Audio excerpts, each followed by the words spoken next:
রাসূলুল্লাহ সাল্লাল্লাহু আলাইহি ওয়াসাল্লাম ইরশাদ করেছেন, তোমরা বেশি বেশি কবর জিয়ারত করবে, কারণ কবর জিয়ারত করলে মৃত্যুর কথা স্মরণ হয়, নিজের গুনাহের কথাগুলো স্মরণ হয়।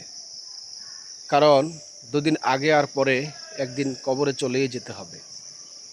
আজ দুনিয়াতে দম্ভ করে আমরা বেঁচে রয়েছি, মারামারি, কাটাকাটি, হানাহানি, হিংসা প্রতিহিংসা, এই কাজগুলো আমরা করেই যাচ্ছি। কিন্তু যারা এখানে ঘুমিয়ে আছে দেখতে পাচ্ছেন যে শত শত হাজার হাজার কবর এখানে রয়েছে।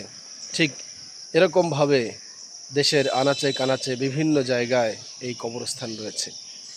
এই মানুষগুলো একদিন দুনিয়াতে বেঁচে ছিল, তারাও একদিন আমাদের মতোই হেঁটে বেড়াতো, খাবার খেত, বিভিন্ন সভা, সেমিনার, মিটিং, মিছিলে যেত। কিন্তু আজ তারা অসহায়। এই কবরবাসীদের জন্য একটাই মাত্র পথ খোলা রয়েছে, তার আত্মীয় স্বজন, তার পরিবার পরিজন যা কিছু তাদের জন্য পাঠাবে, শুধুমাত্র সেগুলোই তারা পাবে। এজন্য আসুন আমরা আমাদের পরিবারদের জন্য, যারা কবরবাসী হয়ে গেছে, তাদের জন্য একটু হলেও দোয়া করি, তাদের জন্য দান সৎকা করি। ইনশাআল্লাহ তাদের কাছে আল্লাহ রাব্বুল আলামিন এর সওয়াবের হাদিয়াগুলো পৌঁছে দেবেন ইনশাআল্লাহ। আসুন আমরা মৃত্যুর কথা স্মরণ করে অধিক অধিক কবর জিয়ারত করার চেষ্টা করি ইনশাআল্লাহ।